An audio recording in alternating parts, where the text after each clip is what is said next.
नमस्कार, मी सुदर्शन सुर्वे आणि तुम्ही पाहत आहात न्यूज डंका. महाराष्ट्रातले दोन्ही विरोधी पक्ष आणि सत्तेतील 3 पक्ष हे एकाच माणसाकडे आहेत आणि इथे सर्व शक्तिमान एकच माणूस आहे. त्याचे नाव आहे देवेंद्र फडणवीस. बुद्धिबळात कधी कधी असा एक खेळाडू असतो जो फक्त पांढऱ्या सोंगट्यानेच नाही तर काळ्या सोंगट्यानेही चाल खेळतो. बोर्ड एकच असतो पण डाव सगळे त्याच्याच मर्जीने फिरतात. कधी इकडून 2.5 घर उडी मारतो तर कधी पलीकडून 2.5 घर सरकतो आणि शेवटी लक्षात येतं खेळ दोन्ही बाजूने नाही, खेळवणारा एकच आहे. He is king of Maharashtra politics असे विधान हे राज्यातील दरबारी पत्रकार करू लागलेत. त्यांना आपण नाकारू शकत नाही, त्यांना तुम्ही डिनाय करू शकत नाही. तुम्हाला आवडो किंवा ना आवडो, पण तुमच्यासमोर राजकारण आणून ठेवलंय. ज्या स्थितीने तुम्हाला आता महाराष्ट्रामध्ये एकच दार आहे आणि ते आहे वरच्या बंगल्याचे. त्याचप्रमाणे महाराष्ट्रात तुम्हाला एकच पर्याय आहे असं HMV पत्रकारांनी मान्य केलं आहे. राज्याच्या गॉडफादरच्या हाताचे चुंबन घ्यायला हे HMV पत्रकार तयार झालेत. यावरून यांचा लालगोटेपणाही आता दिसून येतोय. म्हणजे यांची स्वतःची विचारधारा नसून जिथे खोबरे तिथे चांग भलं करण्याची वृत्ती आहे आणि याच वृत्तीनुसार महाराष्ट्राच्या विरोधी नेत्यांना ते सल्ले देत आहेत. हे सल्ले कोण करतंय तर महाविकास आघाडीला सपोर्ट करणारे, महाविकास आघाडीचे ढोल वाजवणारे, महाविकास आघाडीच्या नेत्याने पू जरी केलं तरी काय आवाज आहे असे म्हणणारे, ठाकरे बंधू एकत्र आले की दिवसभर त्याच बातम्या दळणारे, शरद पवारांनी डाव टाकला, गुगली टाकली, अमुक केलं तमुक केलं, शरद पवारांना जाणता राजाची पदवी देणारे, शरद पवारांना दिग्गज म्हणणारे. उद्धव ठाकरे मुख्यमंत्री असताना हेच पत्रकार बूम घेऊन त्यांच्या मागे पुढे धावत असायचे. त्यावेळी देवेंद्र फडणवीस महाराष्ट्राचे शत्रू, महाराष्ट्रद्रोही आहेत आणि आता ते राज्याच्या राजकारणाचे चाणक्य आहे अशी त्यांनी पदवी द्यायला सुरुवात केली आहे. पण आज HMV पत्रकारांच्या पोटापाण्याची व्यवस्था करणारे शरद पवार गॉडफादरच्याच मेहरबानीमुळे खासदार झाले आहेत. महाविकास आघाडीला पुरते कळून चुकले होते की शरद पवार यांच्यासारख्या दिग्गज नेत्याला जर पुढे उभे केले नसते तर देवेंद्र फडणवीसांनी त्यांचा नक्कीच फडशा पाडला असता. अकेला देवेंद्र फडणवीस काय करू शकतो हे त्यांनी 2022ला ओळखलं होतं. यामुळेच शरद पवारांची ढाल केली. हे डर अच्छा आहे. महाविकास आघाडीमध्ये अंतर्गत विरोध आहेत हे फडणवीसांनी बोलून दाखवले होते. फडणवीस आणि भाजपाने जर शरद पवार यांना विरोध केला असता तर शरद पवारांना राज्यसभेवर जाणं कठीण झालं असतं. फडणवीसांनी शरद पवारांना विरोध केला नाही म्हणूनच आपोआप ते निवडून आले.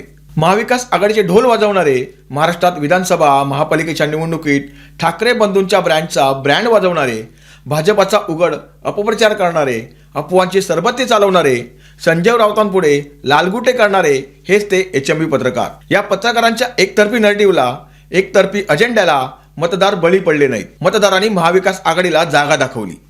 असल्या भंपक पत्रकारांनी किती ढोल वाजवले तरी मतदार हा विकासालाच मत देतो असे देवेंद्र फडणवीस कायम सांगत आले आहेत. पण HMV पत्रकार ठाकरेंचे ढोल बडवतच राहिले. भाजपाने देवेंद्र फडणवीस यांच्या नेतृत्वात लढवलेल्या सर्व निवडणुका मोठ्या दिमागाने जिंकल्या.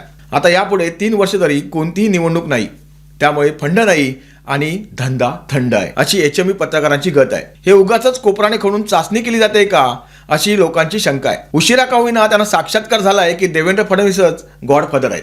विरोधी पक्ष आणि HMV पत्रकारांची झोप उडालेली आहे. त्यांच्या स्वप्नातले बळकट राज ठाकरे, उद्धव ठाकरे, चाणक्य शरद पवार हे वास्तवात मात्र लंगडी गाय निघाले. आपल्या काळात भल्या भल्यांची भाकरी फिरवणाऱ्या पवारांची भाकरी आता देवेंद्र फडणवीसच फिरवतायत. हे बघून पत्रकारांचे डोकं ठिकाणावर आलंय. यावरून महाविकास आघाडीच्या नेत्यांना फडणवीसांनी दुर्बल केलंय हे स्पष्ट दिसायला लागलंय. देवेंद्र फडणवीस 2014 ते 2019 हे मुख्यमंत्री होते. फडणवीसांनी त्यावेळी विरोधकांना सळो की पळो करून सोडले. 2019च्या निवडणुकीत भाजप आणि शिवसेना यांना स्पष्ट बहुमत मिळाले होते.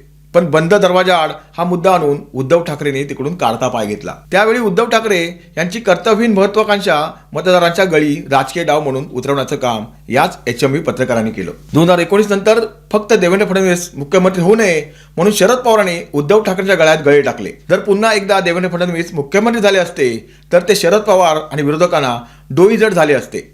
त्यामुळे शरद पवारांनी उद्धव ठाकरेंना गळ्यात मारून घेतले. इच्छा नसताना असे त्यांच्याच पक्षातील नेत्यांनी विधाने केली आहेत.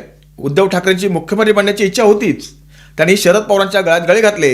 त्यानंतर काय झाले हे सगळ्यांनाच माहीत आहे. राजकारण मंत्रालयातून न करता उद्धव ठाकरेंनी राज्याचा गाडा मातोश्री ओढून हाकला. त्यावेळी ठाकरेंना ब्रह्मांडातले बेस्ट सीएम सांगणारे हेच HMV पत्रकार आज मान्य करतात की विरोधी पक्षातल्या नेत्यांना एकच दार आहे, ते वर्षा बंगल्याचे. अकेला देवेंद्र क्या करेगा. असे विधान सुप्रिया सुळे यांनी केले होते. 2022 मध्ये जी किमया देवेंद्रनी केली होती.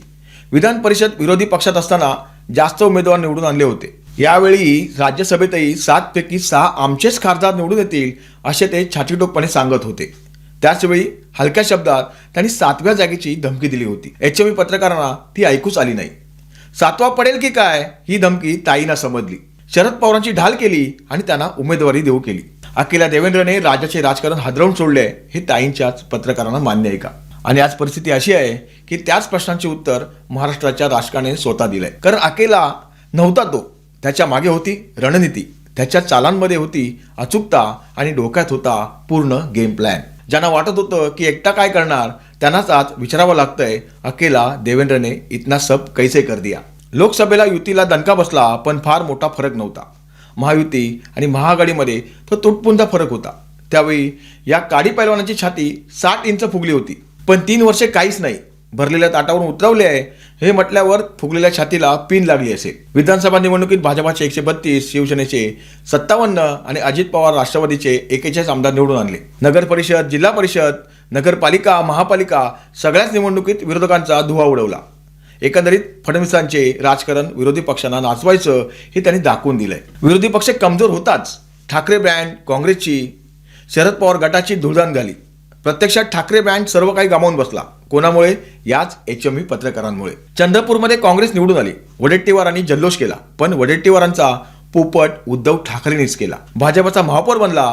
इथेही फडणवीसच गॉडफादर ठरले. देवेंद्र म्हणाले होते, मेरा पानी उतरता देख मेरे किनारे पर घर मत बसा लेना, मैं समुंदर हूं लौट कर वापस आऊंगा. शरद पवारांसकट त्यांच्या पाळीव पत्रकारांनी या वाक्याला चेष्टेचा विषय केला होता. आता ते पत्रकार फडणवीसांना बुद्धिबळाचा शहनशाह मानू लागले. राजकारणात चेहरे बदलतात, घोषणा बदलतात, पण खेळ बदलत नाही. कारण खेळाचा मास्टर बदलत नाही. आज महाराष्ट्रात अनेक आवाज आहेत, अनेक दावे आहेत, पण निर्णयाचा धागा अजूनही एकाच हातात आहे. हा खेळ सत्तेचा नाही, हा खेळ नियंत्रणाचा आहे. आणि नियंत्रण ज्याच्याकडे आहे तोच खरा किंग आहे.